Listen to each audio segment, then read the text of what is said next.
This afternoon's proceedings, like this morning's, are being transmitted over the live link, but after a 15-minute delay, those with mobile devices may use them to report what they hear in the hearing room, but only after 15 minutes have elapsed since the event that they're reporting. They may not be used for photography or recording. Yes. So thank you.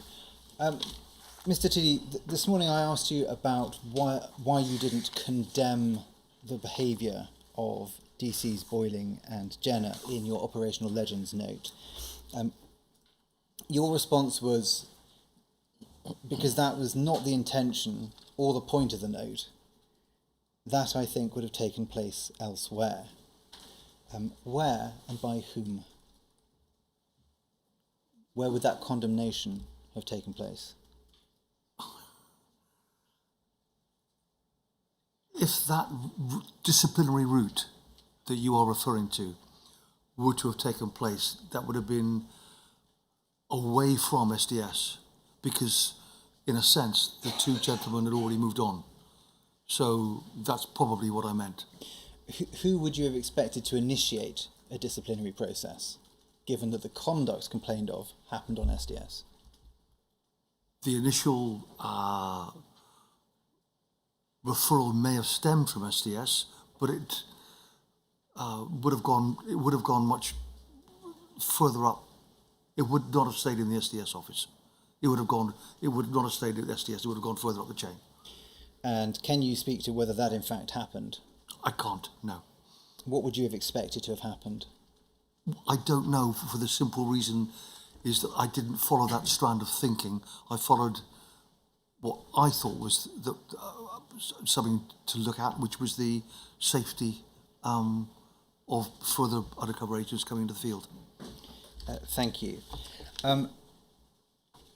Could we show, please, MPS 0722280 and page 2, please.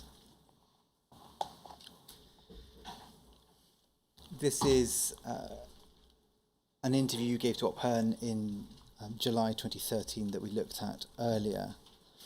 When I asked you about accuracy of reporting and whether checks could be undertaken on reports that you produced to ensure they were accurate, could we look, please, at the last sentence of paragraph 1 in this document? You're talking about your background, and I think it's in relation to being on the source unit of C Squad. And at the foot you say, I recall that there was some sensitivity on the SDS about this at the time as my sources were providing intelligence on the same area that undercover SDS officers were reporting on. Sometimes the intelligence corroborated, but at other times there were slight differences that contradicted officers' accounts. Now I appreciate by the time you're in the SDS you may not know how that intelligence is treated, but from your experience on C Squad, what would you do in the case of a conflict of evidence, and how would you apportion weight to those various accounts? Thank you. It wasn't a conflict of evidence. What it would do is corroborate evidence or intelligence you already received. It didn't make any difference who provided that intelligence first, but when you're building an intelligence picture for something, the more information you can have on any given subject is good. And if there is a slight difference of opinion, that could be down to as simply as you telling me something and the lady next to you telling me something, and that you will both tell me something in your own particular ways. Were you ever aware of intelligence coming in from the SDS when you were on C Squad about UCOs engaging in criminality or sexual relationships through other sources? No, not at all.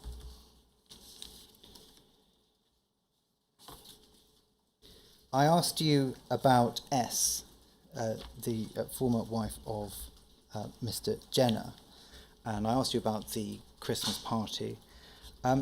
Did you or anyone else in the back office ever consider whether S deserved to know about Mr. Jenner's actions undercover? No.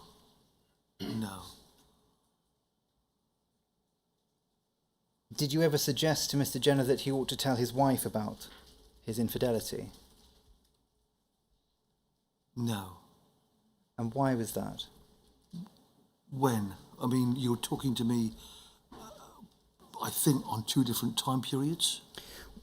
Well, I'm talking to you now about your discovery of Mr. Jenner's infidelity, which I think I understand, came between April 2000 and October 2000, as far as you're aware. Yes, yeah. Oh, or probably because Mr. Jenner had already left the field, and once somebody had left the field, there was no further contact. So when you say probably, what do you mean by probably? You would have told him, or probably you didn't? I probably wouldn't have spoken to him. Sorry, excuse me. Probably would not have spoken to him because he had left the field. I asked you about the passing on of congratulations from the Commissioner to HN81 in respect of reporting in relation to the Macpherson inquiry. What was the reason that you were given for why the Commissioner wished to congratulate HN81?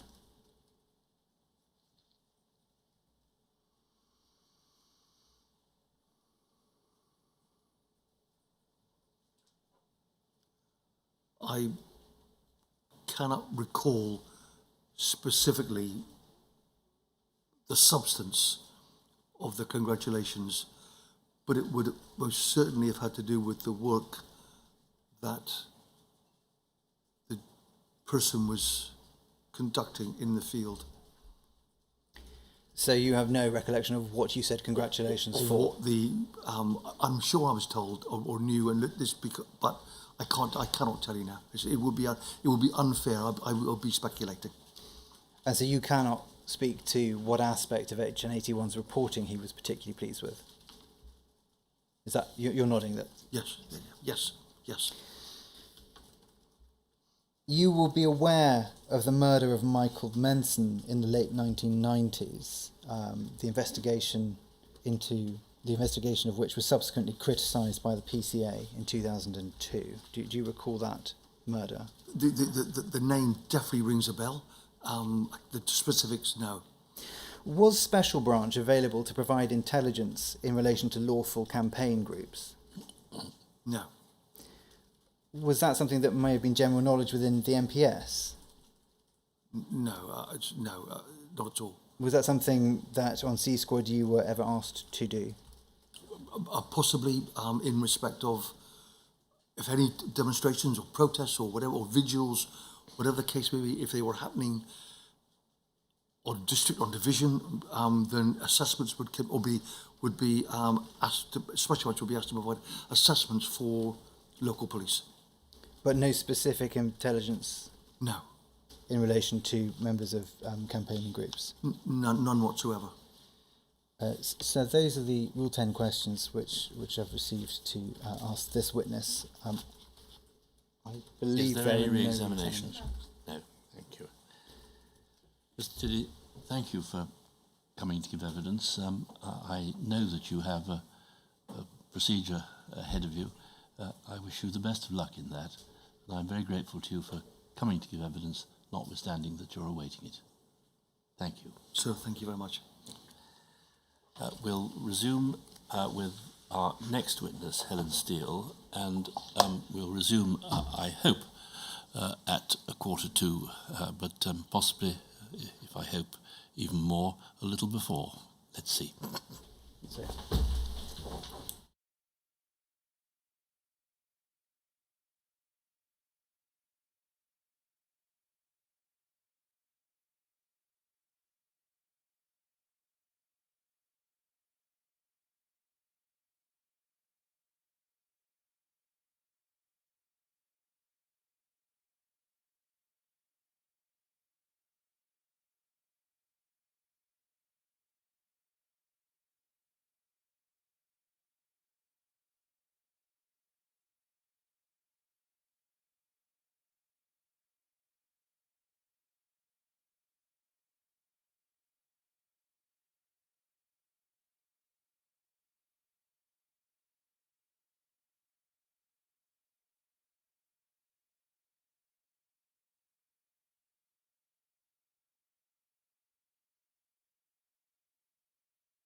Steele, two things, if I may, before we start.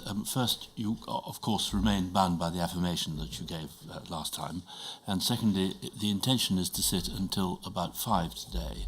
Would one break in the middle of that be enough for you, or would you like more than one? Hopefully, that's fine. Sorry, no. Hopefully one is fine. Right, so Sorry. we'll try with one, but if you need more than one, just say so. Okay, thank you. Yes.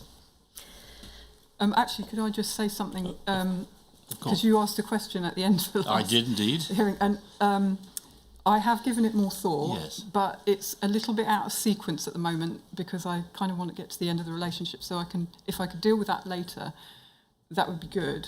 Of course. Would you like to do that this afternoon sometime? Yes, potentially, yes. Then you say when we Okay. get to it. But the other thing that I thought was that if in the meantime we look at a document that you think shows some form of genuine, genuine feelings, it may be helpful if you ask a direct question about that then, just so that I can deal with it at that point. Let me give you what was in my mind at the time and still is, which is that I know for a fact that 3 of the relationships begun in cover identity undercover have given rise to long-term relationships in real identity. Right, so that was the thing you were thinking of, as opposed to... I thought you were asking a direct question about John Dines, and so I was a bit... Certainly not, no. Right, okay, all right. I was thinking of not just his deployment and his relationship with you, about which you've given extensive evidence, which I've noted with care, but the others, I mean... The others. Now's perhaps not the time to do this. Take the moment when you've had time to reflect upon it and you want to speak about it, and it's probably best that we get it off both our minds today sometime, if we can do that. Yes, all right, thank you. Yes. Ms Steel, on Friday at the end of your evidence, we were talking about your trip to Canterbury with John Dines from the 20th to the 22nd of December 1991. And this was in the context of the fact that his deployment officially ended on the 8th of December 1991. So the fact that he continued to stay in contact with you and to see you after his deployment officially ended. He did. He telephoned on a regular basis as well. Yeah. And we looked at a photograph of him having shaved off his facial hair and cut off his mullet. Yes. I'd like to bring up, please, one of your exhibits, UCPI 39804. This is a letter that he wrote you that was dated the 29th of December 1991. We had a quick look at this on Friday, but just to recap, the first paragraph reads, "Hiya, Hells, Canterbury seems ages ago. It's so long till I next see you. My fault, I know. Still, it'll be good, just looking forward to it." If we could then look at the second paragraph, please. 3 lines up, he says, he gives you his address, well, he purports to be at the Channel Tunnel site. He says, "This is really not the time to say this, but I'm feeling the equivalent of you when you swell up. What a waste. That's why my writing is shaky." Can you help us, Miss Still, with what he means by that, or what you understood him to mean? Well, I believe it's a sexual reference. And what a waste, an allusion, I presume, to the fact you're not together. Yes. It's an indication that he wants to continue exploiting me for sex. If we go on to page 2, please. And paragraph 3. Just from where it says, he says, "Anyway, I had my MOT test and am still living. No syphilis, gonorrhea," I presume that means, NSU, etc., etc. "No, it wasn't just a social diseases check." And then he talks about some other checks that they did. So it appears he's telling you that he had a amongst other things, a test for sexually transmitted diseases, and that he's in the all clear. It seems that's what he's telling me, but bearing in mind this is in the context of a letter where he's pretending to work on the Channel Tunnel. What is true, what is not true, I have no idea. Yeah. What did you make of that at the time, if you can recall? Did you find it odd that he was telling you that he'd had these tests? Well, I think because he kind of implied it was compulsory for working there. Right. I just sort of thought, oh, well, it's a bit weird, but anyway. If we go on to page 3, please. So he's started a new section of the letter on Saturday the 4th of January, and he says here, well, not much point in posting this now, lovey. The days and nights are really dragging, and I'm missing you loads and loads. And then, beginning of the next paragraph, it's tomorrow now. I had to give in the face of severe heckling. The things I have to endure because I'm in love with you. I think you're just about worth it. So, again, the reference to the days and nights dragging, the nights in particular, did you understand that to be a reference to the fact that he wished he was spending the nights with you, having sex? Yes. Throughout this whole time, I was struggling because he would, of all the contradictory messages, really. On the one hand, saying he couldn't cope with being with me. On the other hand, saying he wanted to be with me. And it just kind of left me confused and distressed. Yes, it's quite passionate, actually. Yeah. And he writes also, just in the middle of the page, I wish I was with you right now, can't wait to see the caravan again. Yes, confirming that he had moved to the caravan. You've preempted my next question, which was the emotional impact this had on you. So I understand it was very confusing. He's given you a lot of mixed messages. It's very hard to make sense of what's going on. Although we'd had the kind of erratic period from sort of, August onwards to November, the fact that he had committed to move to the caravan had made me think that, the relationship was back on. Right. And then when he disappeared the next day, obviously that was devastating. And but then he continues with these conflicting messages, and he continued to phone me sort of every couple of days as well. It was frequent contact. Yeah, we'll look at some of that in more detail. So if we look now at when he did return to the caravan, which I understand to have happened between the 8th and the 12th of January 1992. Yes.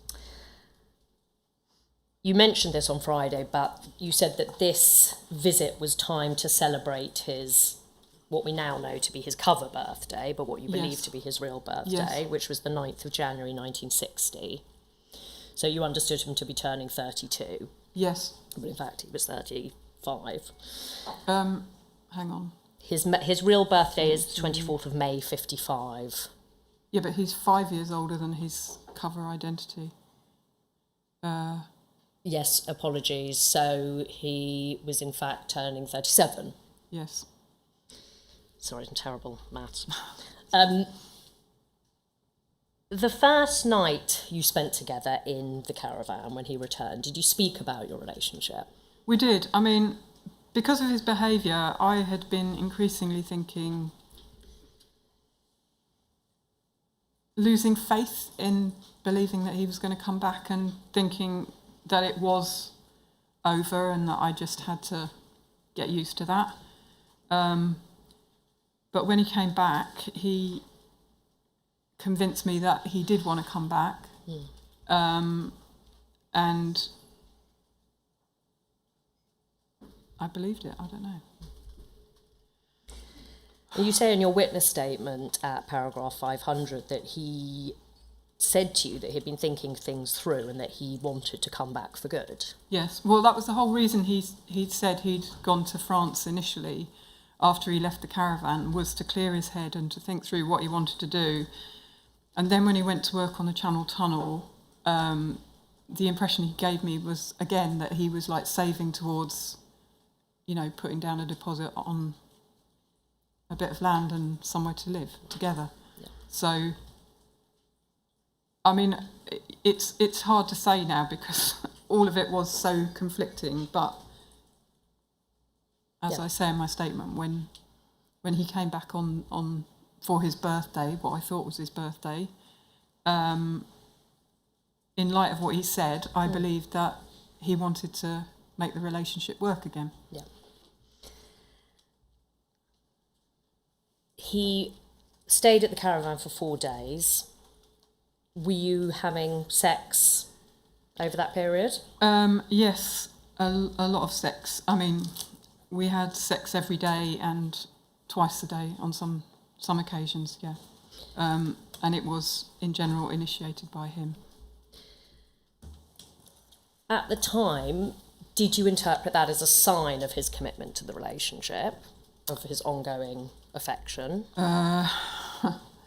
Well, I naively saw it as a sign of his affection, yeah. Again, I'm sorry to ask these sensitive questions, but did you use protection when you had sex? I think possibly we didn't always that time, actually, because I seem to remember that I had my period around that time, and that was supposed to be a safe time. So I think possibly not. In your witness statement, you refer at paragraph 503, and this might help with that previous question, that your diary records that you woke up with period pains and that you were disappointed because you hoped that you might be pregnant. Yes. And you say in your witness statement that you did by this time want to have children and that you thought that it might actually help settle the relationship.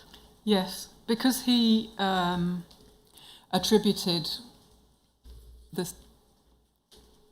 what appeared to be a breakdown that he was going through to the loss of his parents and feeling alone in the world. I thought that if he had, you know, if I was pregnant and we were looking forward to having a child, it would give him something to kind of look forward to. Yeah. And maybe stop him feeling so alone in the world. Yes, because at this stage he's given you to understand, yes, he has no parents and no one else. Yes. And his real dad wasn't even his, well, the person he believed to be his real dad wasn't his dad. Yes. You describe how on the 12th of January 1992 you drove him to Barnsley Station and that he told you he was going to visit his biological father. Yes. And that he was presenting as being anxious and distressed again. Yes. And repeated these claims about feeling alone and insecure. Yeah. Can you tell us, Miss Steel, what you said to him, which I understand you said by way of trying to reassure him at the station? Well, I'm embarrassed by this now. Because apart from anything else, it was against my principles, but he seemed to be going through such a level of distress.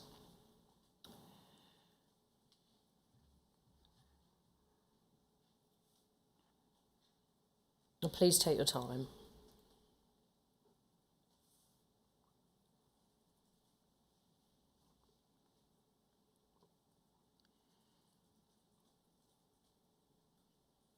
That I ended up saying to him about the fact that he thought he was alone in the world and he was convinced that because his previous girlfriend had left him, I was going to do the same. Right.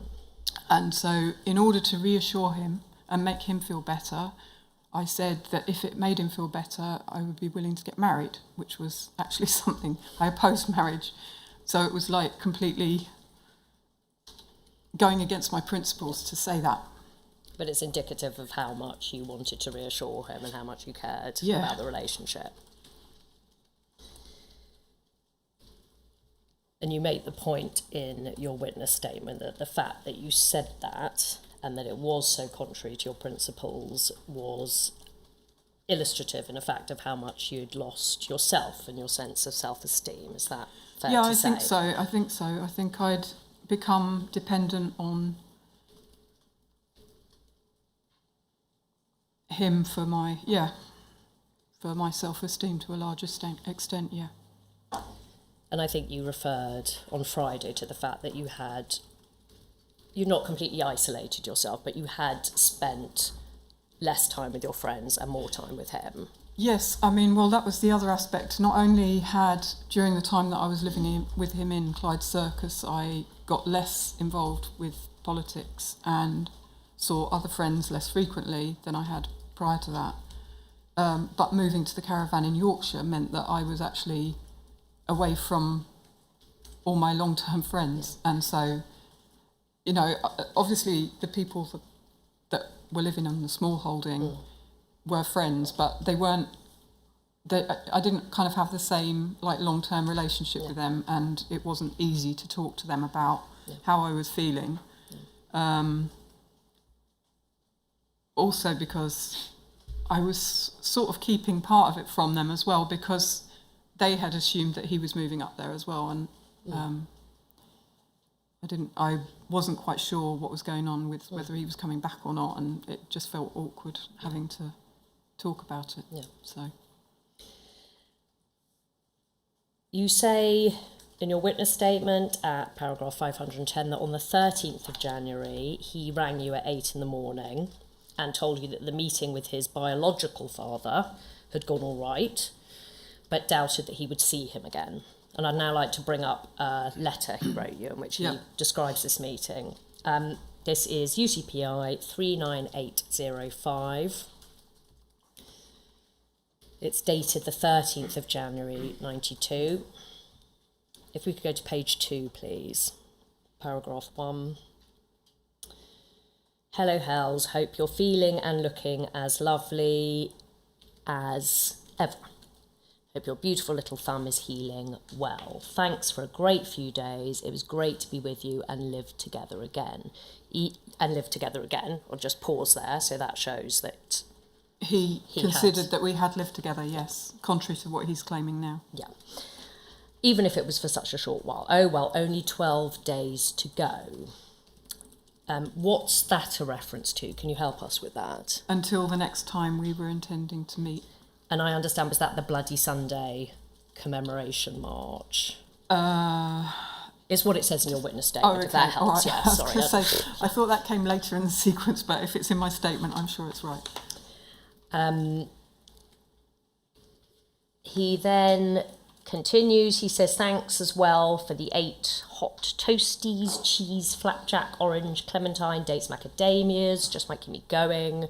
So I take from that you'd given him a lovely selection of food and snacks. Yes. The train because he'd complained about the food being pretty grim down at the Channel Tunnel, so again, generously, thoughtfully, you'd provided him with a snack bag. Just might keep me going for a while. The train journey back was a bit tedious, some boring details. He says, sorry if I didn't wave too long enough from the train. Okay, then bottom of the page, he says, well, my other dad seemed a reasonable sort. He's about 60 plus a bit. If we could go over the page, please. Taller than yours truly, pretty gaunt, pretty grey, smokes a lot. And then he talks about, he tried to convince me that he and my mother were in love with each other because, again, he'd given you to understand they'd had an affair and he was the product of that affair. Yes. I have no reason to not believe him, but of course that must have been just for my benefit. He clearly felt guilty. And then he talks about how he got to know his father. If we could go over the page again, please.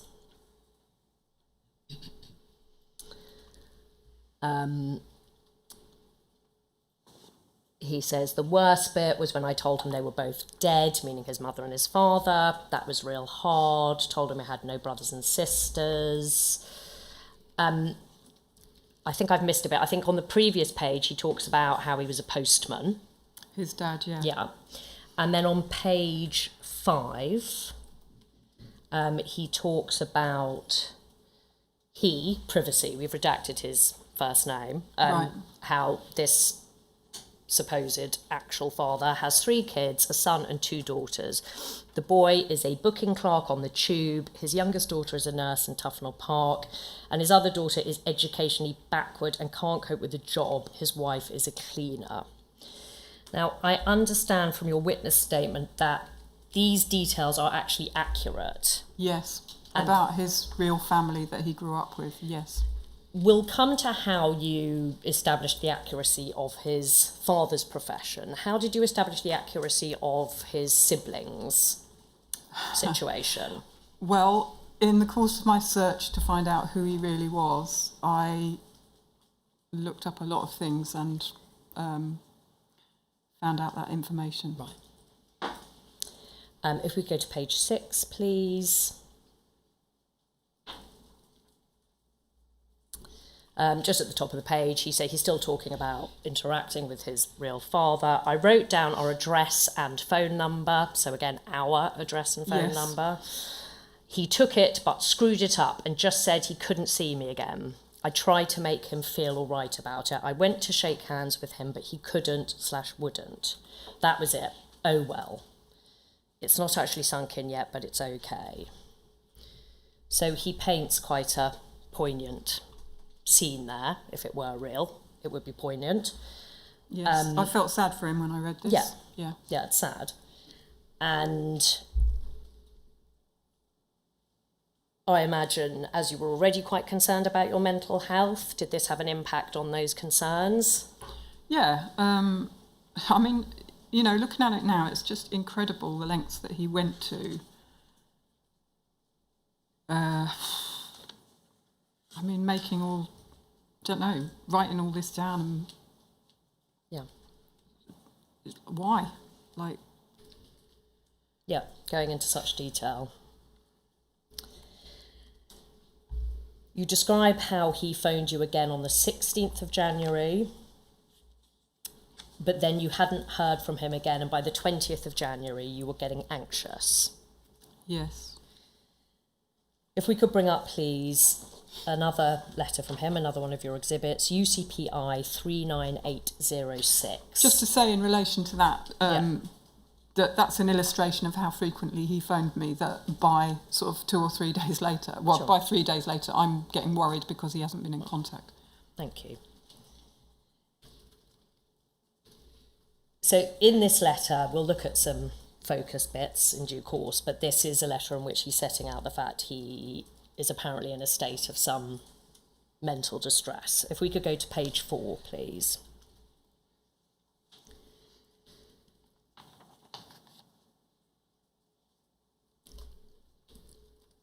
He says, I can't take any more disappointments in life, my love. I'm leaving, presume he means I'm leaving London. All I want to take with me is the love I have for you. I want to put it in a bottle and screw a lid on it tightly and put it in my pocket.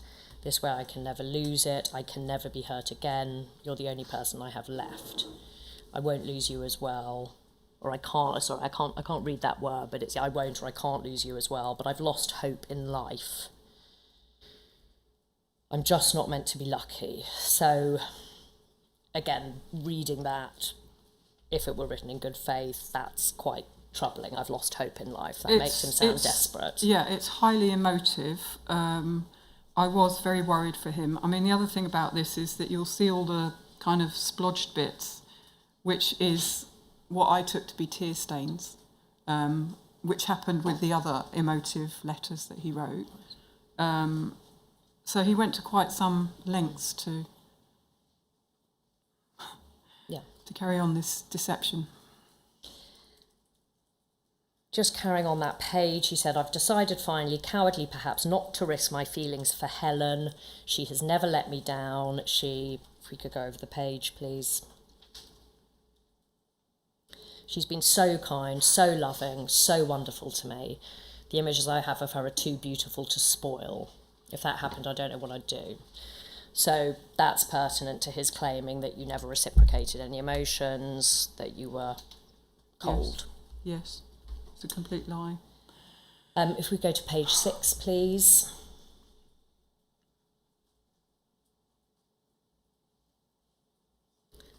Will you please remember, Helen, that I never lost my love for you, that I've never loved anyone else like I love you, that I'll never love anyone else again like I love you. And again, the blurry bits I understand were what you understood to be tear stains. Yes. So my impression on reading this was that he was in a very distressed state. And so, of course, I was worried for him, but also the fact that he was, you know, going overboard on expressing his love for me made me feel that he did still care about me, and that, you know, if we could work through whatever it was that was causing him this distress, that the relationship could be sorted out, and both of us would be happy as a result of that. So that was what I was trying to do. Yes, I mean, again, certainly he's giving the impression of being passionately in love with you, but troubled. If we go to page 7, please.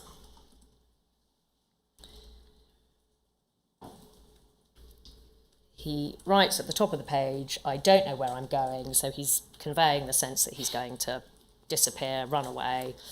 I don't know where I'm going, but not to New Zealand, and definitely not to Derby. Yes, which now I can see is him telling me, don't go looking in Derby. I think that probably means that by this point I had told him that I had been to the house that was on the birth certificate for John Barker, because I know that I did tell him that on one occasion, that I'd been there. And so I'm assuming that he's written this here to put me off going back there. To warn you off, Yeah. We can take that down now, thank you. You say in your witness statement at paragraph 522 that the impact this letter had upon you was that you broke down crying for ages, and you say that you felt you no longer wanted to be alive. Yes, it was a very difficult time. You say that in your diary you made a note that it seemed ridiculous that only 9 days previously you were talking about buying a house and living together. Yeah. Which lays bare the extent of the mixed messaging. Yes. I mean, actually, now looking back on it, I can see that happened again. That's the second time that happened, because I wrote something similar in August. But at the time I didn't remember it and put that together. It's only because of subsequently going through my diaries that I've realised that. You also describe at paragraph 523 the longer term impact. You say that you were depressed, you had to force yourself to do normal tasks, that you limited social interactions, that you felt distressed and humiliated. Yes. On Sunday, the 26th of January 1992, you say that you rang Director Inquiries and got phone numbers for all the Woolston homes in Auckland, and then started to ring them. Yes, that's the surname of the woman that he'd said was his aunt. And because he hadn't been in contact for several days, and I was worried about him because of the state of his apparent state, as set out in the letter, I thought I've got to do something to try and find out if he's okay. Well, that you preempted my next question. You also say in your witness statement that now that you know that Dorothy Wolstenholme was his mother-in-law, yes, that you now actually feel bad about having made this phone call, even though, of course, you were making it in absolute good faith at the time. Yes, I do. I mean, yes, probably that. I mean, I don't remember what I said during that phone call, but probably that was not as bad as me turning up on her doorstep a few years later and it then being apparent to her that I had been in a relationship with him, and the implications of that for how she felt about her daughter having been deceived.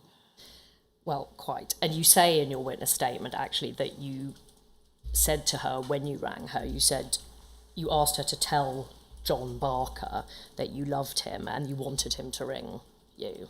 So that would have given some indication. Yes, in fact, that would have done, yes, yes. I mean, because I had spoken to her briefly during the time we were living in Clyde Circus, there was a time at least one time when she rang and asked to speak to him, and I'd picked up the phone, so we spoke briefly. I didn't really think that much of calling her It just felt like, well, she already knows that we're in a relationship, so it's no big deal. Yeah, I understand. That's an important clarification, actually, because you already had interacted with her. Yes. If we could bring up, please, another exhibit, another letter, UCPI 39807. This is dated the 29th of January 1992. It's postmarked Luton. Page 2, please.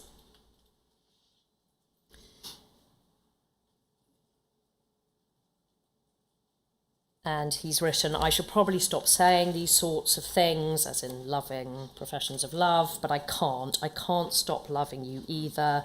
I'm sorry it's all so confusing. If we could go over the page. So again, that shows he's got some awareness of the impact it's having on you. He says, it's not that I don't believe what you said in Ireland. So we talked about that on Friday. That was on the beach. When I talked about wanting to be pregnant by him, yeah. In the caravan, so I think you've just referred to that about planning your life together, and on Barnsley Station, which is again what you referred to when you said you would be willing to marry him. Yeah.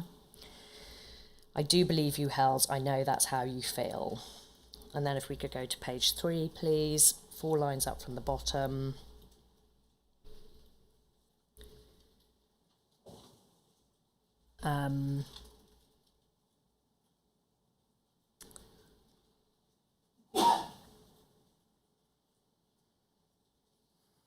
Well, he talks about pushing your feelings too far. I think it's actually, he says that he'd be jealous if I had a relationship when he parted. So again, that was another indication that he still had strong feelings for me, and, you know, wanted to be in a relationship with me. And now that I know that, in fact, he was... his deployment had ended, he knew that there was no future together. That's a really manipulative and nasty thing to do. I mean, all of it's... Yeah. To be honest, I think it's sadistic, this behaviour, but now looking back at it... When did he say to you that he'd be jealous if you had a relationship when you parted? Was that at the caravan? I don't know if I can remember when it was. I do remember that he did say it at some point. Sorry, it's on the previous page, just another bit I wanted to highlight. So, sorry, page 2. Yes, just at the bottom where he says, Lovey, I'm really hurting, but I know you're hurting just as much. And again, I just wanted to flag that because, again, that shows... that he was well aware of how much distress he was putting me through.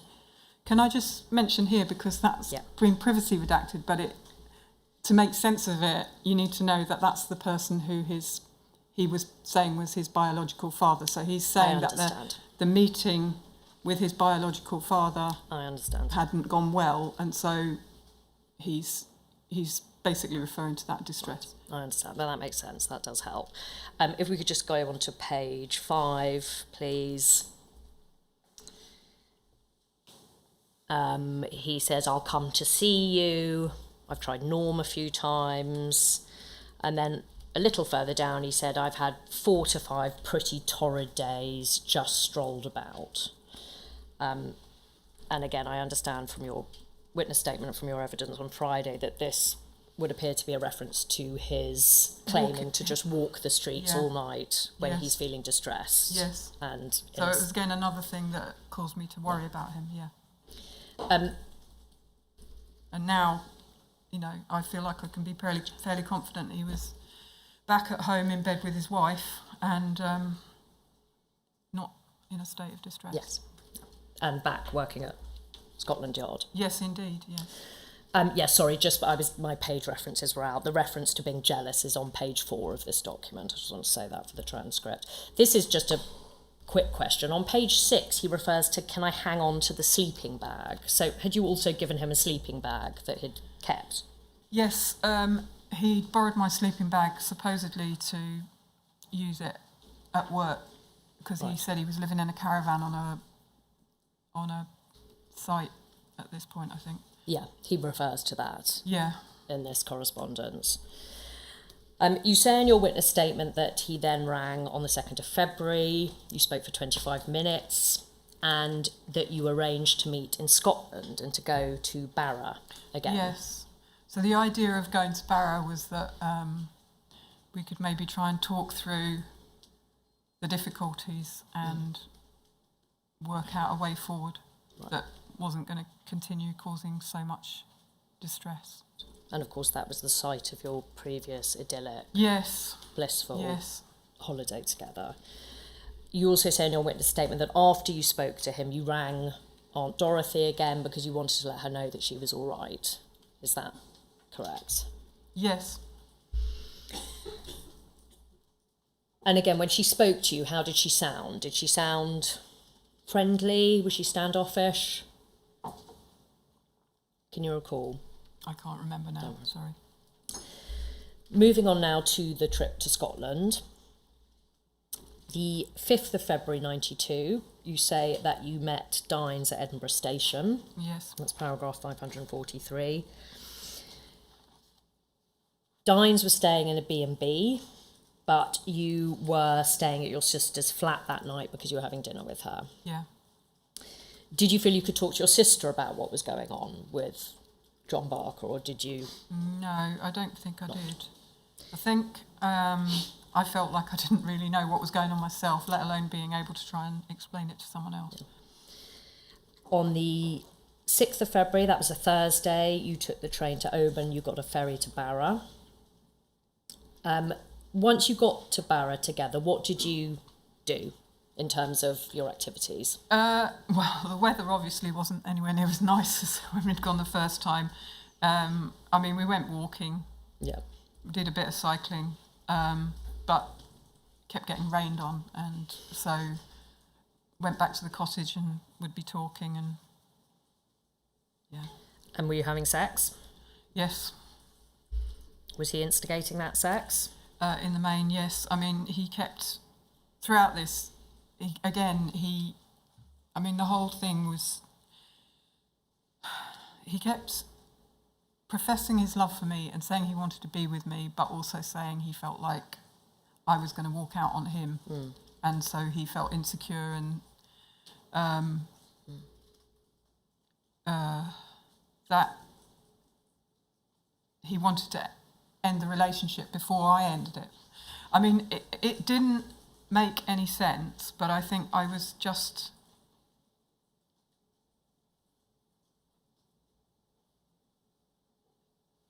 so confused and yeah, I don't know. And you described you're very invested in this relationship by this stage. Well, you know, he yeah, he had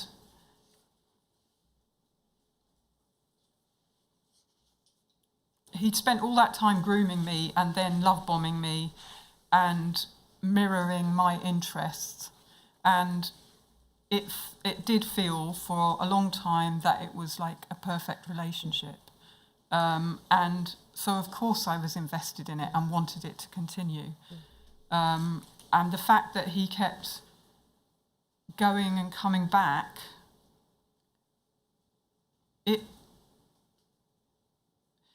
it was just very distressing when he left, and so when he came back it was like, I don't know, it was like an emotional roller coaster. Yeah. And the relief, I imagine, when he did come back. Yeah, the relief and a sense of comfort as well. Like, I mean, it's hard to explain, but...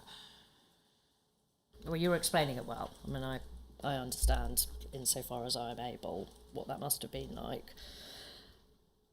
You describe in your witness statement, I think what you just referred to, sitting on his lap, as a specific memory with your arms around him and him making these comments about not being able to handle the thought of you leaving him. Yes. And wanting to end the relationship. And you say that something flashed inside you, I think because it didn't make any sense. And in your sort of state of disorientation, you asked him to be honest because you sensed that he wasn't being upfront with you. Is that an accurate depiction? I mean, I wasn't able to put my finger on what I felt was wrong, but I did, by this stage, I don't know, in the back of my mind I felt there's something wrong about this. I mean, I think I'd had that feeling before as well, but at this particular moment in time,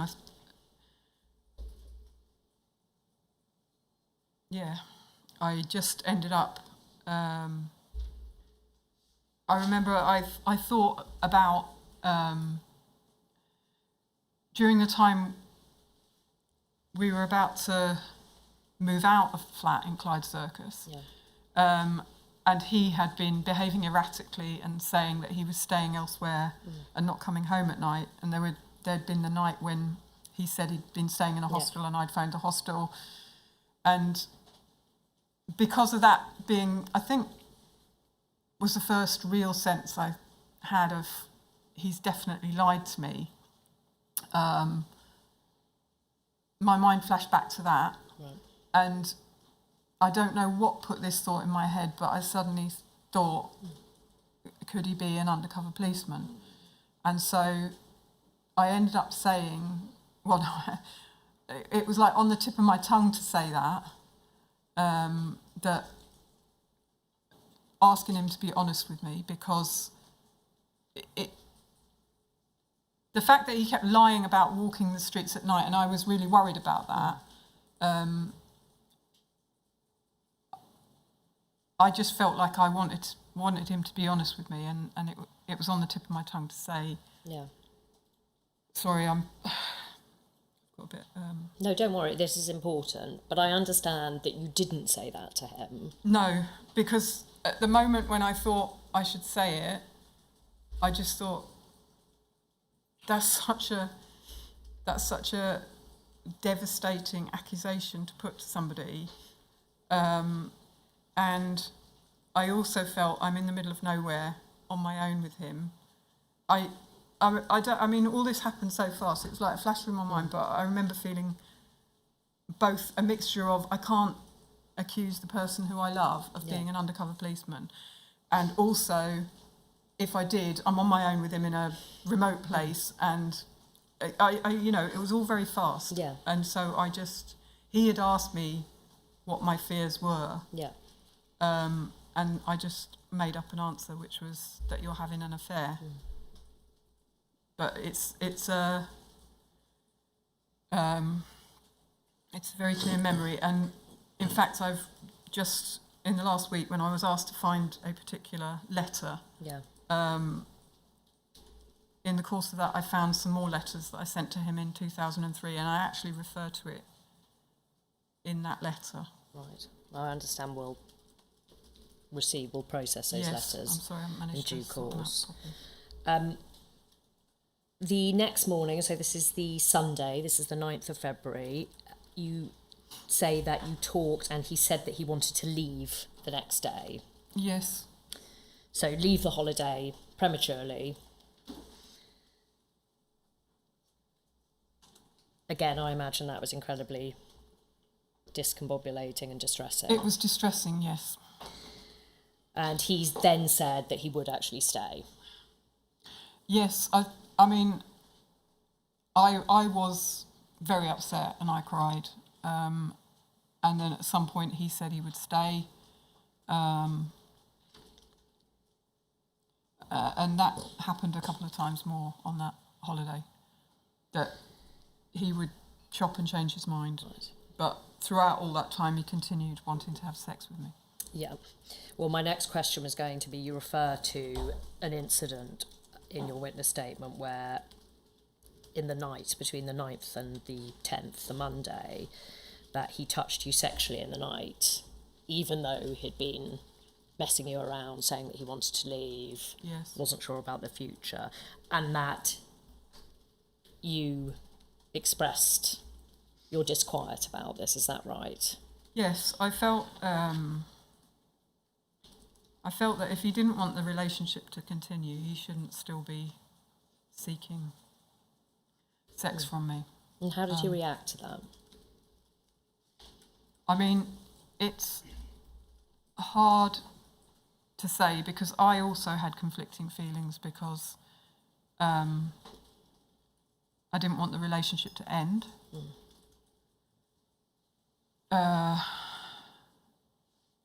And also, I was in a state of distress, and so there's a level in which, I mean, a bit, as I'd said before, if you are, I don't know, that it is crazy going to seek comfort from the person who's causing you distress, but that is essentially what was going on. Yeah. And also I can understand it's so confusing that on the one hand you want him to stay, you want to please him to some extent, but on the other hand there's obviously some part of you that's I was realising starting to feel used, yes. that this wasn't right. Yes. You describe how later that day you went to the shops in Castle Bay. He again said he wanted to leave. Yes. And that you sat down and cried. But then you didn't leave. Then the following day you walked up Ben Obi. That's how you pronounce it. I think so. I think you had sex that night. Yes. And then the following day, on the Wednesday, the 12th of February, you left Barra and you returned to Edinburgh, arriving at the B&B at 9:30 p.m. And you've produced a receipt from that bed and breakfast. Yes. I don't think we need to bring it up, but I'll read it out for the transcript. It's UCPI 39882. And, I mean, that very clearly shows it's signed by John Barker, and the date is clearly from 2 months after his deployment. Yes. And that night in the bed and breakfast, did you have sex? We did. Again, I felt very conflicted about it because, as I say, on the one hand, I was starting to feel like I was being used, but on the other hand, I still have feelings for him, and obviously the intimacy was in some way comforting. On Thursday, the 13th of February, you describe how he tried to initiate sex that morning, but then you did. Basically, when we woke up, Yeah. which was when he would, in general, often initiate sex. But by this time, he'd said that he was intending to leave. Right. And so I remember that I pushed him away.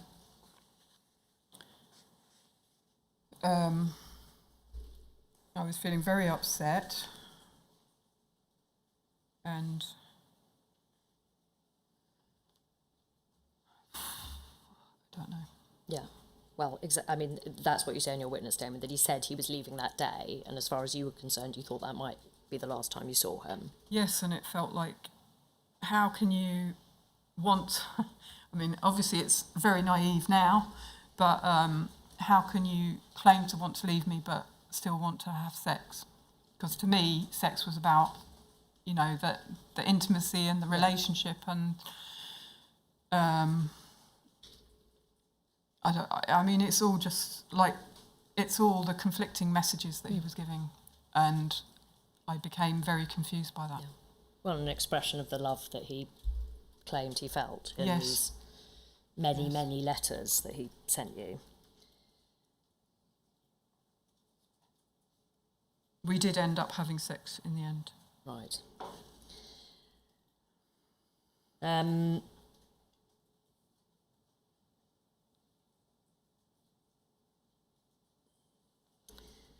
If we look now at your last encounter with him, so you describe in your witness statement at paragraph 575 how you were back in London for a McLibel meeting, and you were staying with a friend, and that on the 7th of March 1992 he came over to see you there, and that together you babysat your friend's son. Yes. And you talked, and then he left at 11 p.m. Those conversations, was that about your relationship, about the end of your relationship? Can you recall? In the main, yes. I mean, I think we also talked about what he was up to, what I was up to, but a lot of it was spent talking about whether or not there was a future for the relationship. And did he give you the impression there was a future for the relationship?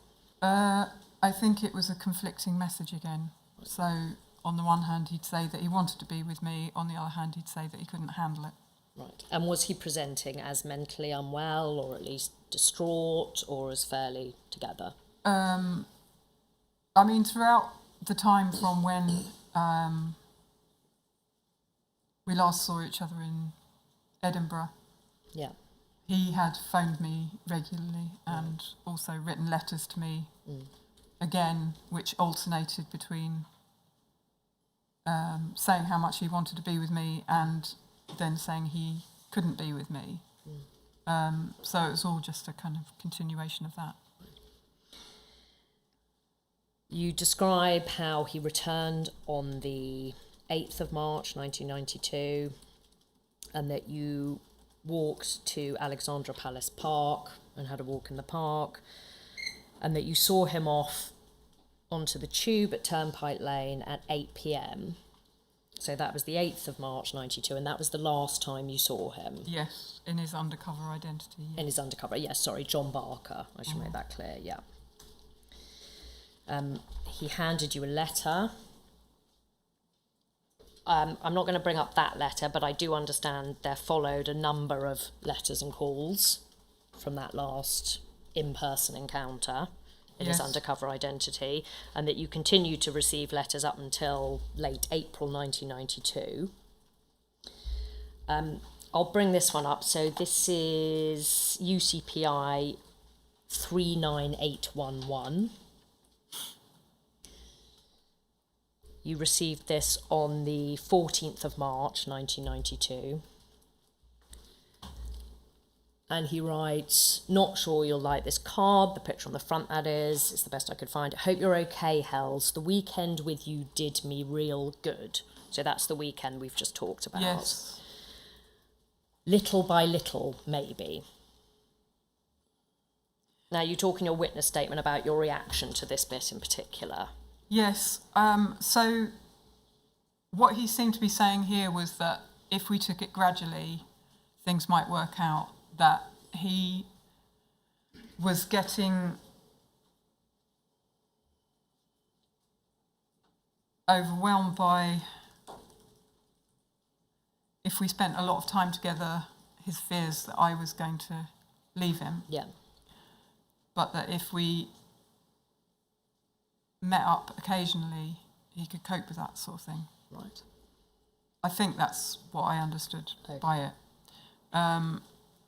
And obviously, since the time when he was supposed to move into the caravan with me, well, I saw him in December, in January, in February, and in March. So probably once a month I was seeing him. Yeah. And it felt like he was saying that if we continued to see each other once a month for an indefinite period of time, that he might be able to sort his head out.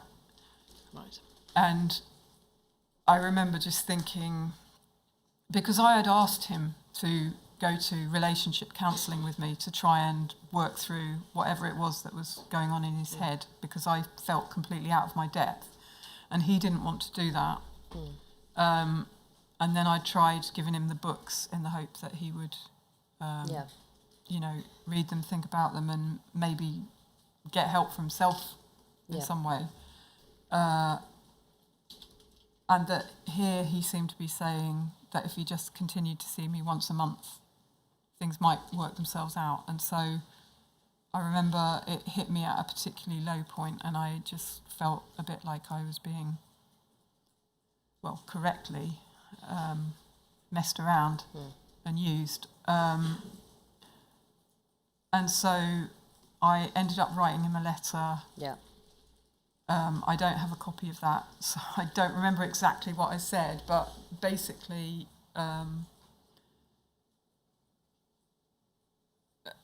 kind of expressing frustration and that he wasn't doing more to sort himself out. And I posted it, and then within moments of putting it in the postbox, I felt kind of consumed with guilt that I'd not been understanding enough. Right.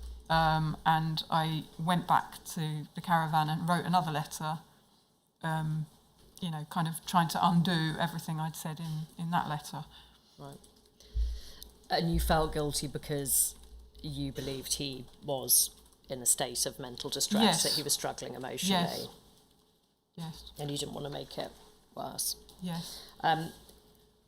Again, you set out in your witness statement in very helpful detail that he then wrote to you and rang you and said that he was unable, that he hadn't been able to pick up this letter.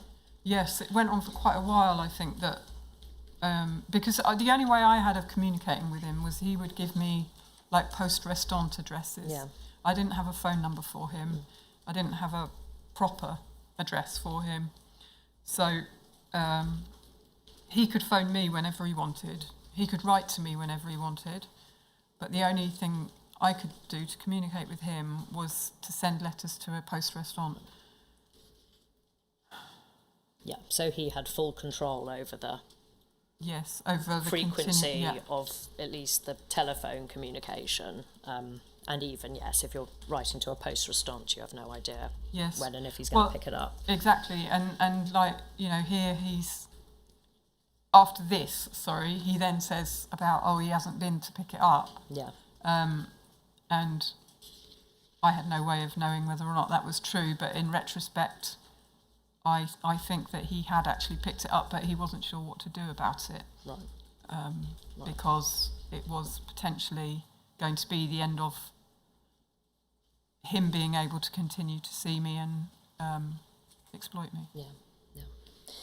You refer also to and you exhibit a card that he sent you on the 28th of March where he gave you a specific time that he would ring you.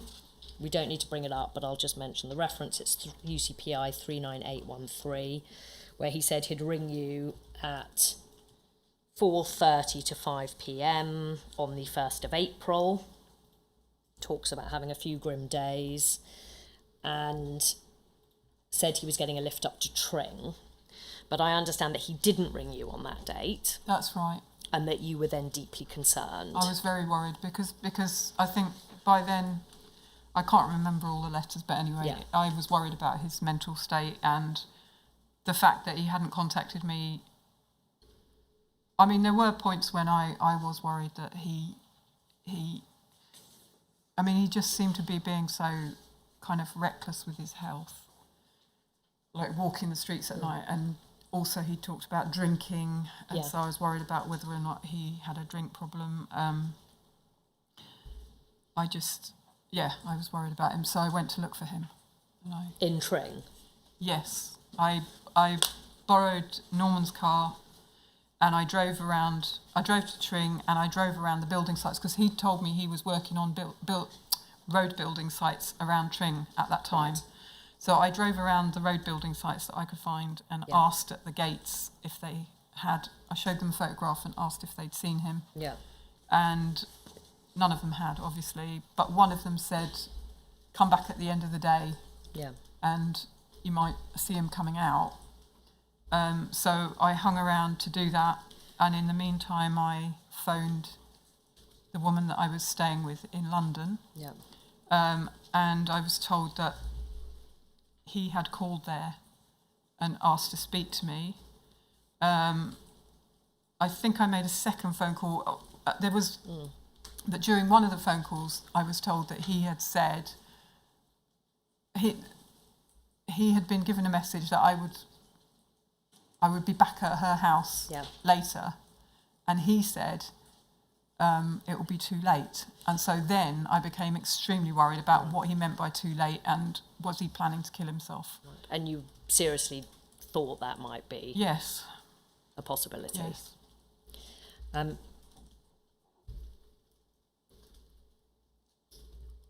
So I'm aware of the time. It might be time for a break. Certainly. Would you like a break now? I've got no idea of what the time is. It's nearly 10 to 4. So if we have a break now for 10, 15 minutes, that'll give you an hour's session. Okay, yes, thank you. So you're content with that? If you'd rather carry on No, now it and might then be a break good later. idea, actually. Thank you. Okay, right. Then 10 to 15 minutes whenever anybody is ready. Thank you.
And Miss Steele, just before the break, we were talking about what was going on at the end of March 1992, and you recounted getting a message from your friend, from John Dines, saying it would be too late if you contacted him subsequently. If I could bring up, please, UCPI 39814. This is another letter from Dines. You received on Monday, the 6th of April, 1992. This is a 10-page long letter. We can see just from that envelope that the return address is Director General, Department of Home Affairs, Pretoria, South Africa. Actually, that's my handwriting. Oh, is that your handwriting? Yeah, and what had happened...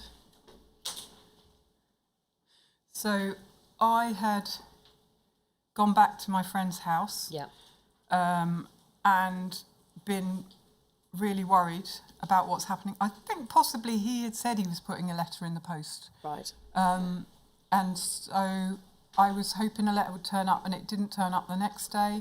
Right. And it didn't turn up. I think it didn't turn up Friday and the Saturday, and that meant that I had to wait until the Monday, and the whole of that time I was just like really, really worried about what had happened to him. So you received this finally on the Monday, and it's one of these letters where he writes a number of letters. He writes them on different dates. If we could go to page 2, please. I understand from your witness statement as well that in this letter he acknowledges the letter you wrote him in which you expressed your frustration with him that you described before the break. Yes. So under the entry of Monday the 30th of March, he's again expressing his love for you. I love you more than anyone I've ever loved, Helen. That's not an exaggeration. It's honestly, totally true. If we could go to page 3, please. At the top of the page, he says, I don't know how really to start this. I've got a pile of cards and letters from you and have gone to the pub at Winkwell. Which is the one that we went to at the start of the relationship. Yeah. So he's trying to evoke happy memories in me. Yes, you told us about that on Friday when you went for the walk by the canal, and the reference to the pile of letters and cards, again, that undermines his claim that he makes elsewhere, that you never reciprocated. That I never expressed any emotional... Yes. Yeah. That he sent you all these letters and cards and you never reciprocated those. Page 4, please, the final paragraph.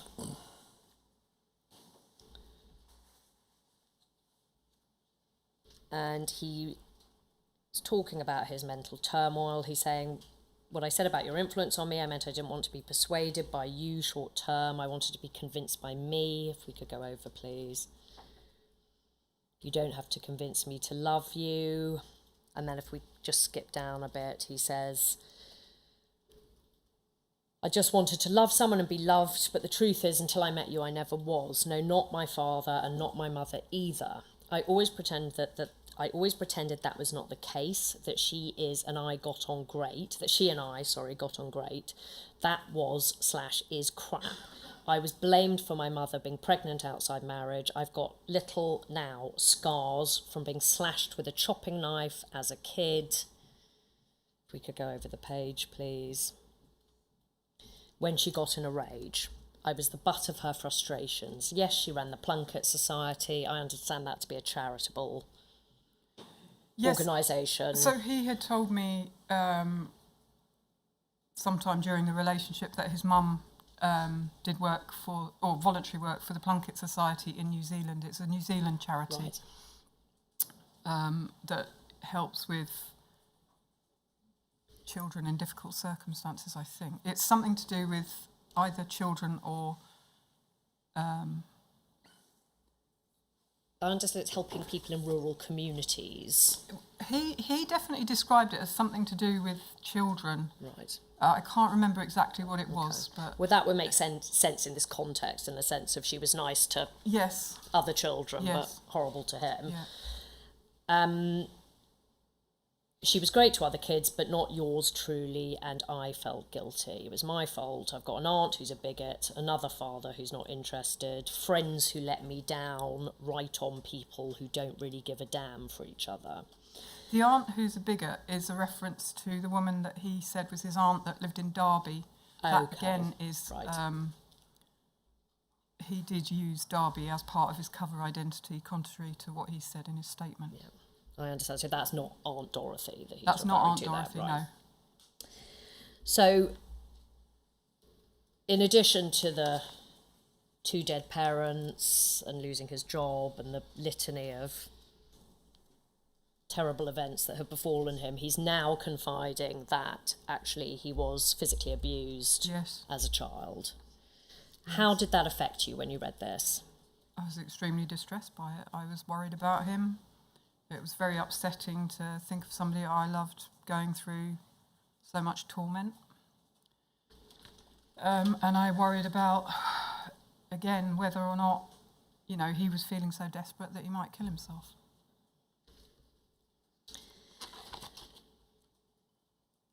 An extract of this was put to Dines, and he addressed it in his witness statement. And he said, while it's difficult to recall, I believe I wrote this note in 1991. I mean, that's inaccurate. But he says, as one of a number I wrote to her, as I tried to remove myself from the relationship without causing suspicion or angst. I just can't quite get my head around how he could say that. Yeah, when it is a letter telling you that. It caused a massive amount of angst. Yeah. I mean, not just this letter, the whole prolonged coming and going and such emotive, things that he was talking about that really caused me to be very worried for him, to feel like I wanted to do what I could to help him. Yeah. I mean, it's complete opposite of extracting yourself without causing angst. In this letter, he also informs you that he's planning to go to South Africa. How did you interpret that at the time? Did you find that strange? And if so, why? Well, yes. He'd never talked about going to South Africa before. He'd never expressed an interest in going there. It was still... I think that while there might have been some moves towards ending apartheid, it hadn't ended, and therefore it was quite a strange choice of destination for someone who was a political activist and supposedly committed to, opposition to racism and apartheid, and obviously bearing in mind that he'd told me that he'd been arrested on protests against apartheid in New Zealand. It seemed quite out of character. And I don't know, I think I thought it was another indication of his head not being, being in a mentally distressed state. Yeah, sort of unravelling. Yeah. We can take that down, thank you. You set out in your witness statement, you continued to receive letters from him. So you received... on the 23rd of April. There was one on the, I think, was there one on the 16th of April and then the one on the 20... Yes. Oh, maybe the one on the 23rd is... No, you're right. You're right. So you received, there was one dated the 15th of April that was postmarked South Africa. So between the one that we've just looked at, where he said he's going to South Africa, I can't remember now, but I made a lot of phone calls relating to, which is why that address is written on the back of that envelope. It's me making inquiries with various places in England and in South Africa relating to trying to find him, because I was worried about whether he might kill himself or, be reckless. Yeah. Well, I was just worried about him generally. Yes, you say you rang the passport office and you finally got John Barker's passport number. Yes. And then you you wrote to the South African Department of Home Affairs. I did, but even before that, I'd rung all the airlines, various hostels, hotels, volunteering projects, things like that. I'd rung all sorts, trying to... And you wanted to find out that he was all right. Yes. If we look at the final letter you received from him, this is at UCPI 39817. This is postmarked South Africa, the 23rd of April 1992. You received this on the 29th of April 1992. If we look at page 2, 7 lines down, roughly, please. Where he writes, well, I'll start a little bit further up. Your words just made me realise that I had achieved nothing in the last 6 to 9 months, and you were being strung along, hoping. The situation perhaps only endured so long because of the depth of your feelings for me. I'm not saying here that I took the situation or you for granted, or that I didn't try hard to come to terms with myself. I did many, many times. There's some acknowledgement there of the fact that he had been stringing you along, and that he recognised that he had been allowing you to continue to hope that there was a future in your relationship. I mean, you have to wonder what's going on in his head here when this is 5 months after his deployment has ended and he is still stringing me along. Yeah. He refers at the bottom of the page in the final paragraph, keeping the lid on my emotions, I made little also reading the books you got for me. If I'm honest, I did that to make you feel yet again I was all right. So this is a reference to the books on bereavement that you bought him, that I think you gave to him in Canterbury, is that correct? That's right, yeah. If we go to page 4, please.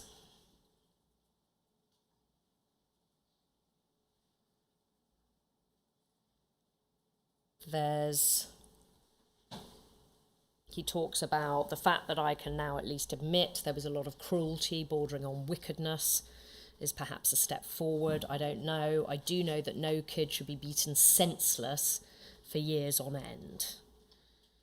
So, again, a very upsetting reference to his apparently being subjected to horrible abuse at the hands of his parents. Yes.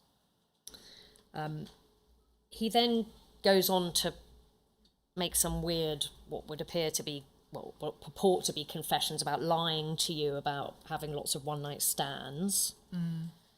So had he told you lots of stories about being very promiscuous? Is that something he'd done? No, not really. I think when the relationship started, we had a bit of a discussion about previous relationships. Right. And in that context, he said something about... I remember him saying something about having a fling with someone who he was fitting the kitchen for. Right. I don't actually remember... I don't remember a whole load of them, to be honest, but... Okay, it's very strange anyway. He's purporting to come clean, but obviously the It's not layers at of all. deceit are so thick at this stage that it's all baffling.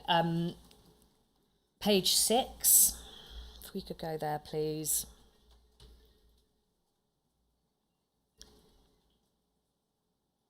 He says he's not trying to be cruel. This is the top of the page. I have to stop myself getting in touch with you. I have to let you get on with life. I don't want to leave you alone, but I must. I have to stop hurting you any longer. Yeah, he was well aware of what he was doing and the distress it was causing me. Which again is contrary to what he says in his witness Absolutely, statement. yeah. Page 7, please.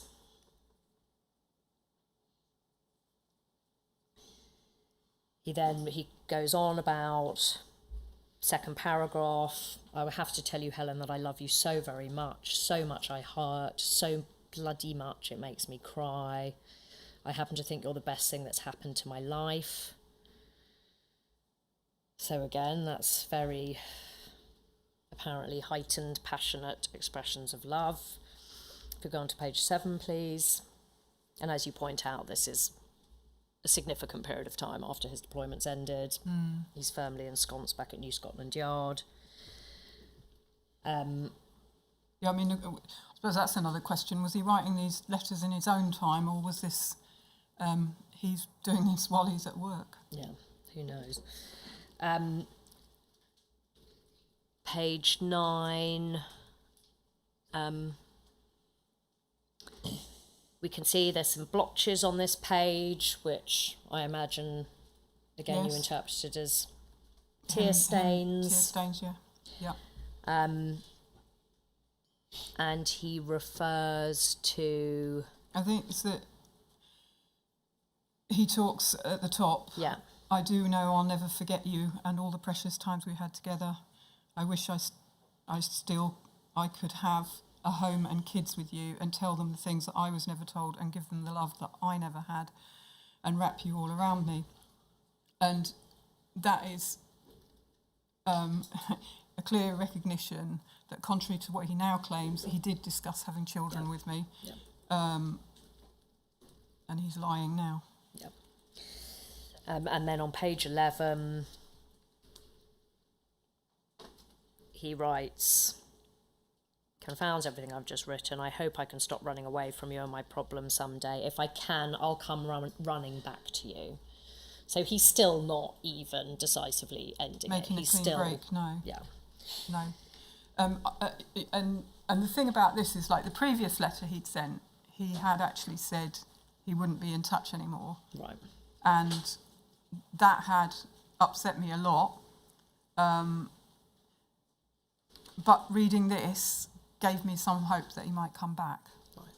And so I then continued to feel that there was a possibility that he might sort his head up and that I should wait for him, essentially, Yeah.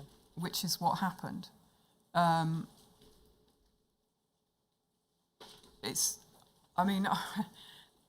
I can't get over how cruel and manipulative it is.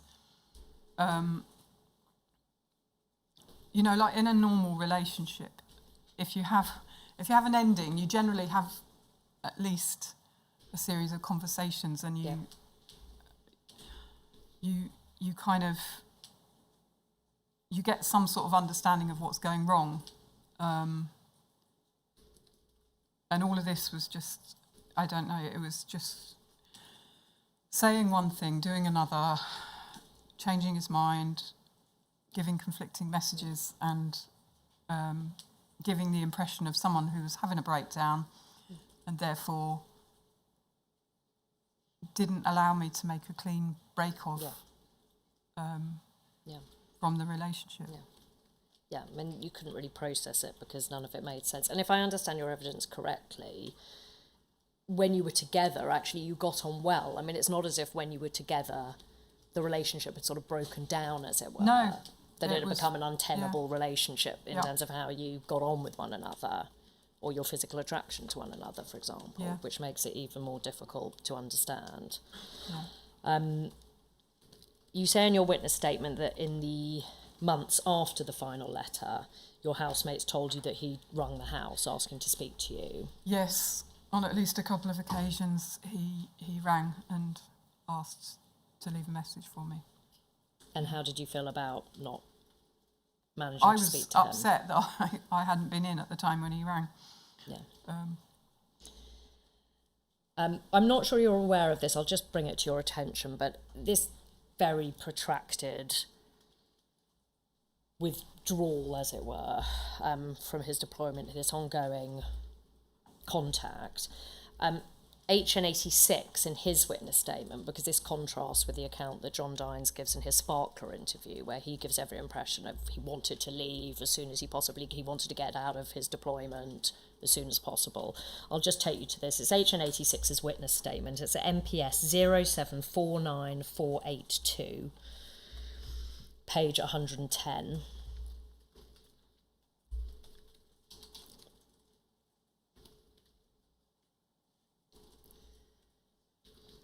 Paragraph 351, and it's under the heading John Dines. He said, I've considered the excerpts from John Dines' inquiry witness statement. I knew nothing of John Dines' relationship with Helen Steel, although he seemed reluctant to withdraw. As he was injured, I put that down to his strong competitive streak and the fact that he had not bettered Bob Lambert's achievements.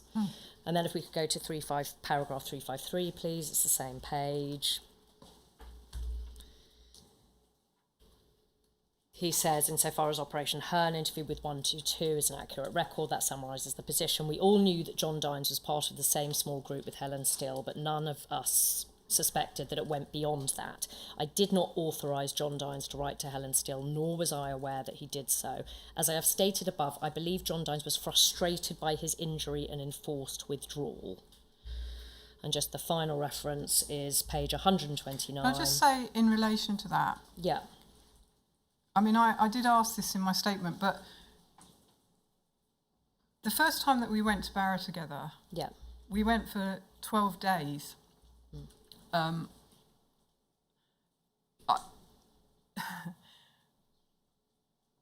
Was he on annual leave? If he wasn't on annual leave, what was he telling his bosses? And if he was on annual leave, Yeah. what kind of protection is there for women from police officers being able to take members of the public away, deceive them, and I mean, I have said before, but that relationship was, that holiday was a very big part in the development of my feelings for him. Yeah. And we were on our own together for 12 days, and I was still only 24 then. Yeah. And I just think that's a shocking lack of any kind of oversight of a police officer, that he could do that with nobody seemingly, or everybody claiming that they didn't know anything about it. Yeah. That's a question for former DCI HN86, definitely. Just this final paragraph. Sorry, if we could just go to page 129, please, paragraph 430. There's a gisted bit, but he says at the bottom, John Dines wanted to continue beyond 4 years, but was prevented from doing so by his back injury. So we can take that down. So I just wanted to bring that to your attention, just so that at least from DCI HN86's perspective, it seemed that John Dines was very reluctant to withdraw. The reasons for that are the reasons for that are obviously unclear, but that would tally with his very protracted interactions with you, that for his own reasons he did not want to leave the field. Well, he was continuing to get Yeah. sex with a young woman, exploiting me for sex. We can take that down, thank you.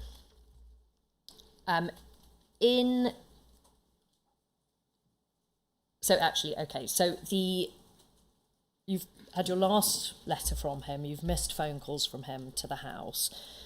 Can you help us, Miss Steel, just with the impact that the relationship ending and the stopping of communications with John Dines, the impact that had on you emotionally? It was devastating. I mean,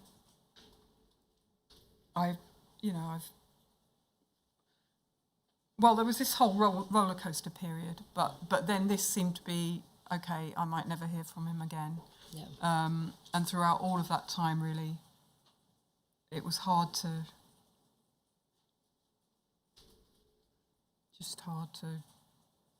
be motivated to do much, really. Yeah. To go about your life. Yeah. And you set out in your witness statement in some detail the effect that had on you. So that's paragraph 661 to 678. That's pages 183 to 186. You describe it as devastating, that you were grieving for a relationship that you'd cherished and the future you thought you'd have, that it was like a bereavement, that loss. Yes, except that there wasn't a body to bury, and it wasn't something that was recognised by those around me. Yeah. In the sense that you would do if you had a funeral. Yeah. People kind of acknowledge your loss. Yeah. But because I didn't know whether he was coming back or not, and I didn't know what I was telling people about, I didn't know what was going on, so how could I tell other people about what was going on? There was no certainty about anything, and so it was very disorientating, and it kind of meant there are a lot of ways in which I put my life on hold.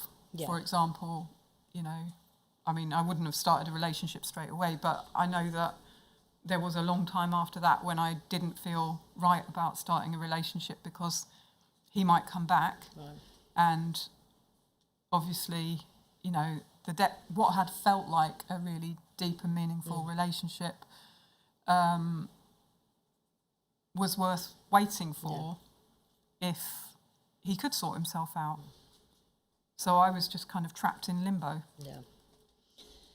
And I think the fact that, I don't know, the fact that he denied me the opportunity to kind of talk through exactly what was going on, and he lied to me so much about the real reasons for it.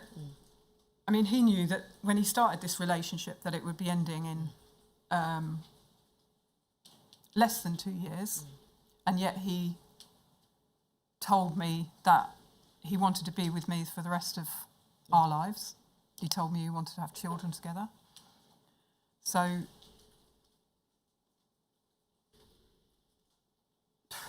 mean, yeah. Yeah, it's incredibly cruel. You also say that you suffered from depression as a result of it, and that you did experience some suicidal ideation as a result. I remember that there were times when there were a lot of times when I just wished that I was no longer alive because the levels of distress that I was feeling were so great. I think I haven't expressed it very well in my statement, and I'm not sure I can do it now actually, but I know that, people who know me well would know that sometimes in fact quite often, I sing songs related to something that's just come up in conversation. Yeah. And around that time, or something that's on my mind, and around that time, the Suicide is Painless song would constantly be going through my head. And I think that was because that was a reflection of thinking about just wanting the pain to end.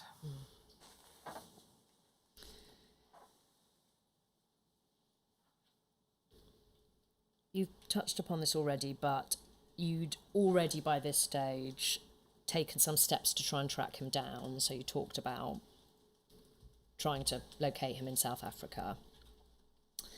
And in your witness statement at paragraphs 624 to 630, 645, 693 to 707, again, you chronicle all the things that you did, and there's a great number of things and steps that you took in order to try and find him. So yes, so it wasn't just the years of my life that I wasted on the relationship. It was also the years afterwards, trying to search for my missing partner and then searching for the truth. And it's your time and your energy and also your money as well. I mean, just in terms of looking at the practical implications. Some of the things you did, you say that you rang Aunt Dorothy, who, after telling you on several occasions that she'd had no contact, then told you that he was back in the UK. Yes, and I was upset by that because he hadn't let me know that he was back in the UK. Yeah. And I that created doubt as well. But she said that he was back at the place that he'd been working for previously. Yeah. Which I assumed she meant by that Construction and Technical Services, who were based in Hertfordshire.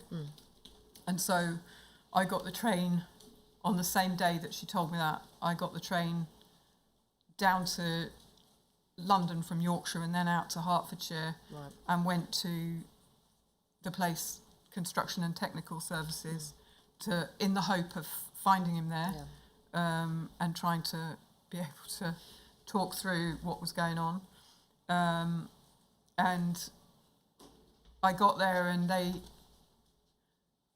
the woman said that was on the reception said that she would go and find out, and then came back and said, oh, he left on Friday. There was a bit of a pause, so I assume that during that time they phoned the SDS office and asked them what to say. I haven't actually seen any disclosure relating to that. No, we've not obtained anything relating to that. Right.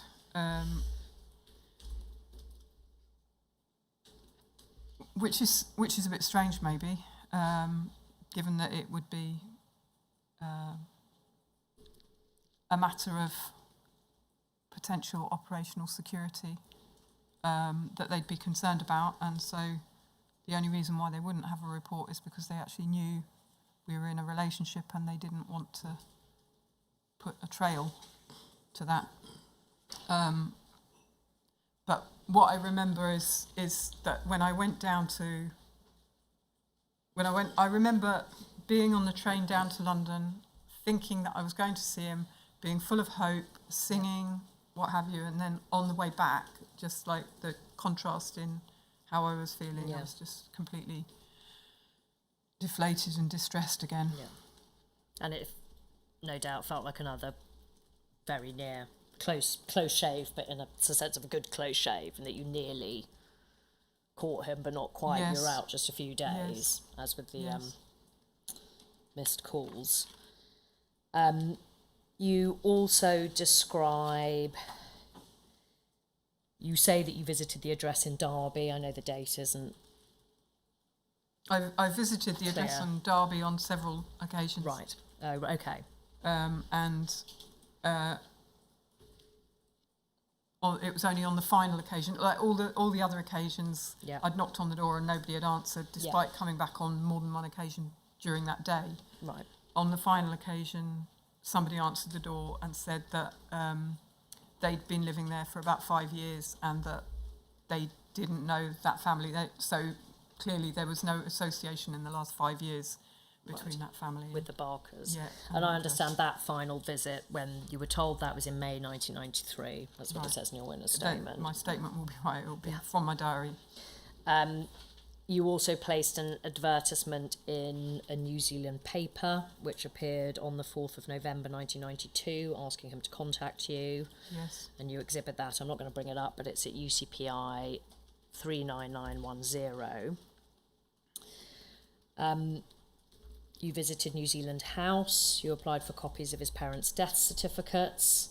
Yes, because I felt that everything I'd tried so far had got nowhere, Yeah. and that if I managed to find his parents' death certificates, I could find from that their address, Yeah. and that would mean that because he had inherited the house, I might be able to make contact with him, and so I applied for those death certificates, Yeah. and they came back as there's no trace of these people dying. Yeah, because clearly you had been told early on that his dad had died in 1988 and that his mother had died in 1990. So you had those dates. Yes. Apparently you thought they were clear, Yeah. but they So came I up with assumed nothing. that I assumed that I would get those certificates, and that would help me find Yeah. him. But And they said, yeah, there's no trace. and how did you react when you were told that? Were you I was sort of alarmed by it. I thought it was strange, but then I started thinking, well, maybe they had a different surname or something. You know, there could be an innocent explanation for why there was no record of his parents' deaths. you contacted the Salvation Army because you Yes. thought he was a missing person? I also paid for a private investigator to look for him, which came back with no result. Right. So again, as we can see, a lot of time, energy and effort put into Yes, chasing yes. a ghost, as it were. The fact that these investigations and searches came up with nothing, again, what impact did that have on you and your emotional state? It just continued the distress. I mean, the Salvation Army, they actually said sorry, the Salvation Army, I came across a book, Tracing Missing Persons, and I read that and I found out that the Salvation Army had a tracing service for missing persons. And so I wrote to them to ask if they could help. And after various correspondence backwards and forwards, they finally came back and said that they'd had an opportunity of passing on a message to him, but that he hadn't responded. And so that was another, why is he, why is he not responding? Right. It was upsetting, but Yeah. I still felt like I didn't understand what had happened, and I needed some kind of clear closure on this. Yeah.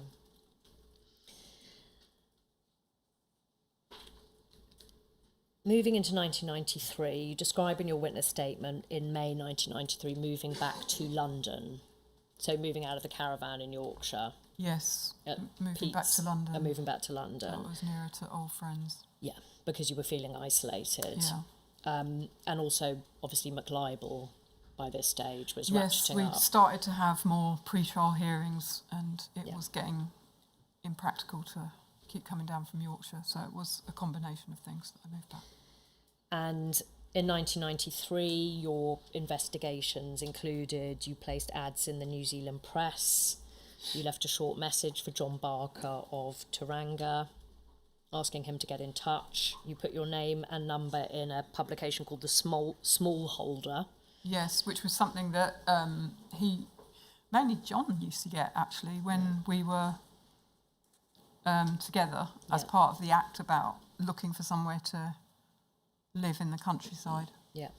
Yeah. To try and find a small holding. So I put an ad in the back of there thinking that he might still be reading it. Yeah. And the consequence of that was I got, because I'd moved from Yorkshire to London, and I thought, well, he won't be able to contact me in in Yorkshire anymore. Yeah. I put my phone number at my new flat in London, and the consequence of that was I got early morning phone calls for a considerable period that were sexually abusive and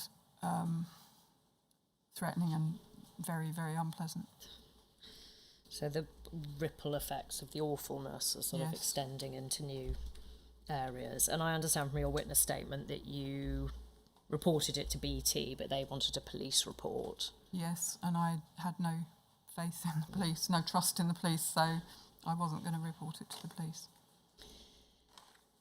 Moving now into 1994 and your discovery of the death certificate. We know that the McLibel trial took place from June 94 to December 96. You describe that as all-consuming for you. There were so many witnesses, so many documents, it was basically a round-the-clock job. And you were representing yourself? Yes. I mean, we had occasional help from Keir Starmer and other lawyers, but the vast majority of the work we had to do ourselves, and the representation in court we were doing ourselves. And immensely complex, as you say. You describe how on the 14th of November 1994, after MacDonald's counsel provided a timetable in court indicating that the trial would not end until December 1995, so you knew it was going to stretch on. Yeah, a very long time. Originally, I think, very early on, we'd been given a provisional estimate that the McLibel trial would last about 2 to 3 weeks. Then when it started, the timetable that was produced said it was going to last 2 to 3 months. Yeah. And then as it went on, it just kept getting longer and longer and longer, and it felt like there was no end in sight. And on this occasion, when the next timetable is essentially more than a year, it just started to feel like there's interminable. Yeah. I think, so I had continued to think about him a lot of the time. I know that certainly for the first part of the trial, I thought about him pretty much every day. And, but I kept thinking, oh, well, the trial will be over soon, and then after the trial's over, I can kind of try and find out what happened and know whether there's any hope of it being sorted out, or whether I can move on. Yeah. I understand. So when you discovered that it was actually going to go on for over a year, you thought, actually, I have to do something. I can't just postpone this indefinitely. Yeah, I mean, I didn't I know that the moment when I was walking home from the court back to Holborn Station, and that route, I went past St Catherine's House, and it was a sudden instinct to, I should go in there and look through the death records, and I went in, and I found. So there were in those days there were massive binders that were about like that high, and there was 4 per year, and so I had to like leaf through all these indexes, and then eventually I found a record that matched with the name and date of birth that he'd told, well, that I'd known him by. And I think we'll bring that up because you've provided that. So that's at UCPI 39911. So this is a bit of a curiosity because I didn't actually apply for the certificate immediately. Yeah. But I know that in the last week or two, a document has come up seeming to indicate that somehow they had become aware that I'd been to the the registry office. Yeah.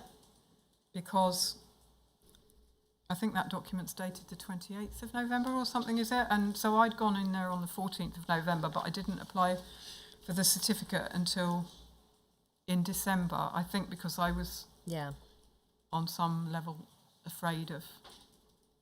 Yeah, you say you delayed until the 20th of December.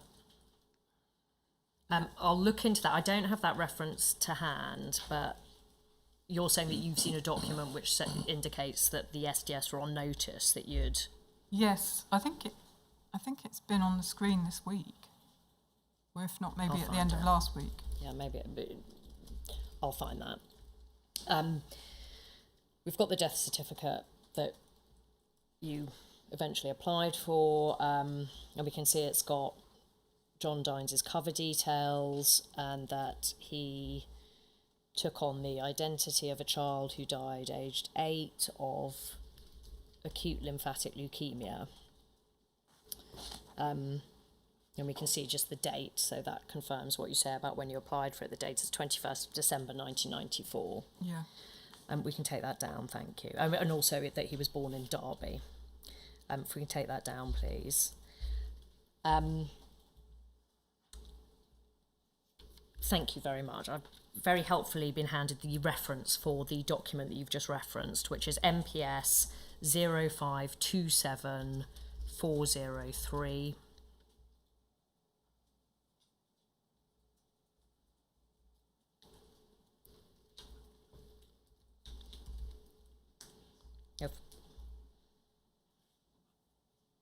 Is SDS memorandum.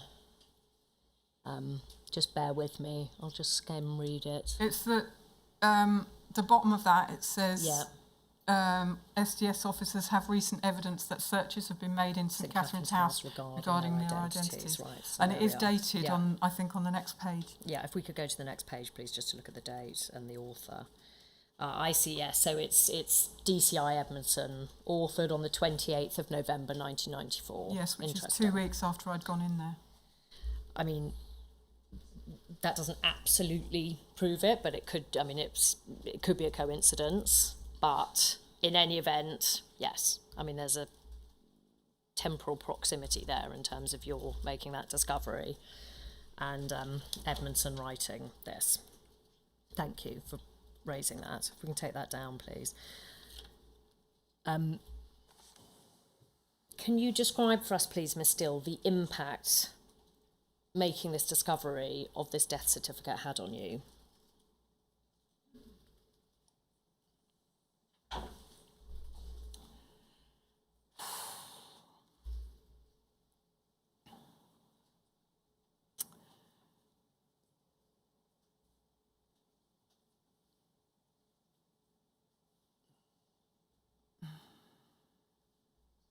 Would it help you if I read out what you'd written in your witness statement?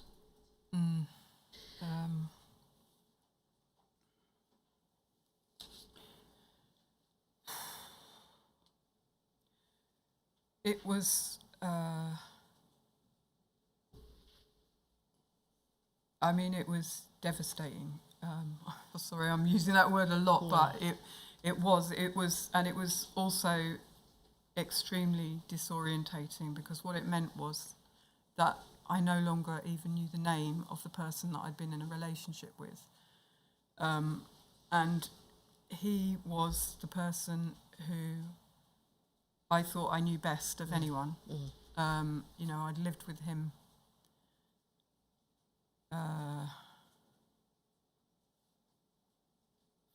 for over a year. And we'd spent so much time together, and I don't know, I thought I knew him so well. Yeah. And now I didn't know anything about him. I didn't even know his name. And it was just like, well, what does that mean about any of my other relationships, that this person who I thought I knew so well doesn't exist? How can I know whether anybody else around me exists? Like, are they real? Are they... I don't know. It was very, very disorientating. Yeah. And you say in your witness statement as well that it was actually frightening. Yeah, it was frightening as well. Yeah. It was... I didn't know if I could trust my own judgment anymore. I didn't, who was he if he wasn't who he said he was? What was he doing in my life? There was just like, my head was exploding with questions, and there was nobody to talk to about it really, and I felt that I tried to think through who he might have been and what he was doing in my life, and one of the possibilities was that he had been an undercover policeman. Yeah. And that meant that I felt, well, if that's the case, then anybody else could be an undercover police officer. And so if I talk about this to anybody else, it could get back to them and they will stop me finding out the truth. So I can't talk about it to other people. I told like 2 or 3 very close friends. Yeah. But apart from that, I didn't talk about it to anybody, and it meant that I then was effectively suppressing a large part of my life, because I felt like if I talked about this significant relationship that I'd had and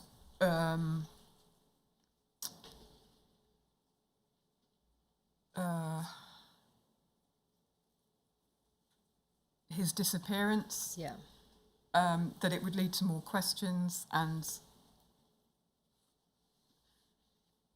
it just felt like I couldn't safely talk about it, because word might get back to, if he was an undercover policeman, word might get back to his bosses, which in fact was going on. So I was right to think that.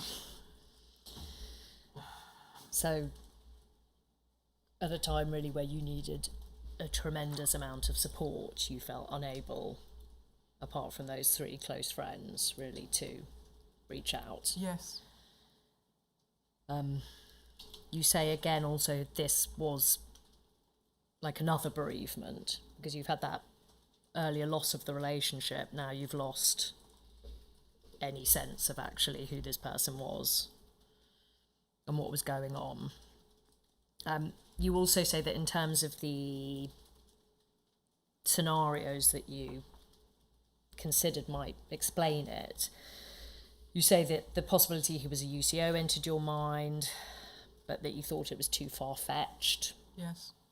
Well, that also whether he could have been a private investigator. Right. And another thing was that maybe he was on the run and he was using a false identity for that. But basically it felt like all of whatever the options were, the best thing was not to talk about it to anybody, because it could either lead him into trouble or it could prevent me from finding out The truth. the truth, who he really was. It's 5 o'clock, sir.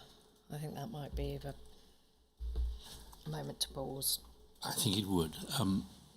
There is further evidence which I hope that you will be able to provide to me on the 24th of July about your efforts to try and trace him in the Antipodes.